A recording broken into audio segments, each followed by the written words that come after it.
प्रामुख्याने तीन महसूल पद्धती होत्या। पहिली होती कायमधारा जमीनदारी पद्धत, जे प्रामुख्याने बंगालमध्ये होती।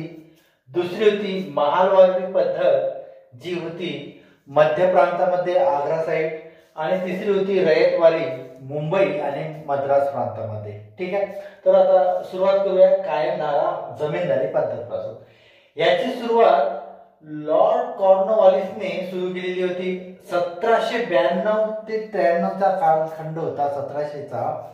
त्यामध्ये लॉर्ड कॉर्नवॉलिसने बंगाल प्रांतामध्ये कायमधारा जमीनदारी पद्धतीची सुरुवात केली। याची इतर नावे आहेत जहागीरदारी, मालगुजारी आणि बिखेदारी। या कायमधारा पद्धतीचे इतर नावे आहेत।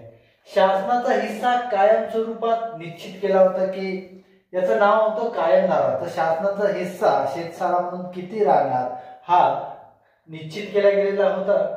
जमीनदार हा भूस्वामी होता। बघा आता यामध्ये भूस्वामी जो होता हा जमीनदार होता, म्हणजे त्या भूमीचा मालक कोण होता तर जमीनदार। शेतकरी जमीनदाराकडे शेतसारा जमा करायचा, जमीनदार तो नेऊन कंपनीकडे जमा करायचा। या शासन पद्धतीत शेतकऱ्यांचे फार हाल झालेले होते, म्हणजे हे शोषित पद्धत होती जमीनदारी पद्धत कायमधारा। दुसरी होती महालवारी पद्धत। आता ही लॉर्ड विल्यम बेंटिक यांनी सुरू केली 1833। पहिली होती 1792 आणि दुसरी 1833 मध्ये लॉर्ड विल्यम बेंटिक द्वारा मध्य प्रांत, वायव्य आणि आग्रा येथे हे सुरू केलेली होती।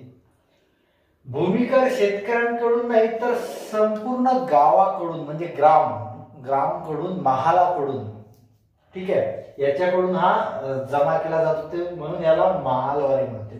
छोटे छोटे गाव मिळून महाल तयार होत होता, त्यासाठी याचं नाव पडलं महालवारी पद्धत।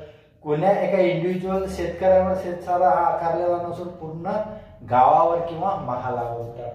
तिसरा होता रयतवारी। 1820 मध्ये थॉमस मनरो व कॅप्टन रीड यांनी सुरू केला। मद्रास प्रांतातील बारमाहाल या जिल्ह्यातून याची सुरुवात झाली।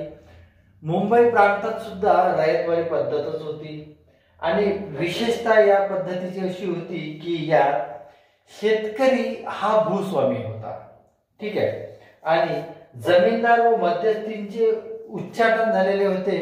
यातला केंद्रबिंदू हा शेतकरी होता, तो स्वतः सरकारकडे, कंपनीकडे शेतसारा जमा करत होता।